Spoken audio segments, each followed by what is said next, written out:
নমস্কার বন্ধুরা, আপনারা দেখছেন ডিজিটাল বাংলা অনলাইন চ্যানেল। এই মুহূর্তে গুরুত্বপূর্ণ আপডেট রয়েছে।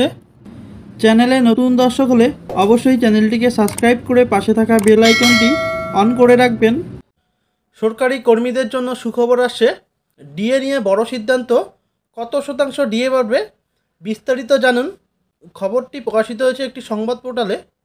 ভারত সরকার সম্প্রতি অষ্টম বেতন কমিশন গঠনের ঘোষণা করছেন, যা প্রায় 50 লক্ষ কেন্দ্র সরকারি কর্মচারী এবং 65 লক্ষ পেনশনভোগীদের বেতন এবং পেনশন বৃদ্ধি করবে বলে আশা করা হচ্ছে।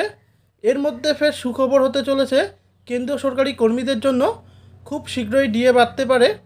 জানা যাচ্ছে চলতি বছরের জানুয়ারি থেকে জুন মাসে বর্ধিত হারে ডিএ পাবেন কেন্দ্রীয় সরকারি কর্মচারীরা। ফলে হোলির আগে তাদের মুখে বাড়তি হাসি ফুটতে পারে। এখনও পর্যন্ত যেটা জানা গিয়েছে, 2% হারে বাড়তে পারে ডিএ, তবে সেটা 3% হতে পারে। হোলির আগে এই সুখবর পেতে পারে কেন্দ্রীয় সরকারি কর্মচারীরা। প্রতি বছরে দুবার করে ডিএ ঘোষণা করে কেন্দ্রীয় সরকার।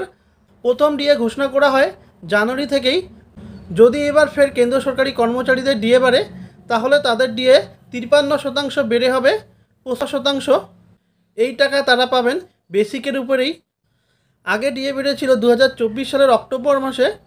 সেই সময় তারা 3% হারে বর্ধিত ডিএ পেয়েছিলেন। ফলে 50% থেকে 1 লাফে এই ডিএ হয়েছিল 53%। তো আপনারা বুঝতেই পারছেন, ডিএ নিয়ে বড় সিদ্ধান্ত।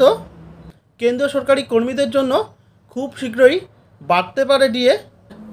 তবে এখনও পর্যন্ত যেটা জানা গিয়েছে, 2% থেকে 3% বাড়তে পারে ডিএ কেন্দ্র সরকারি কর্মচারীদের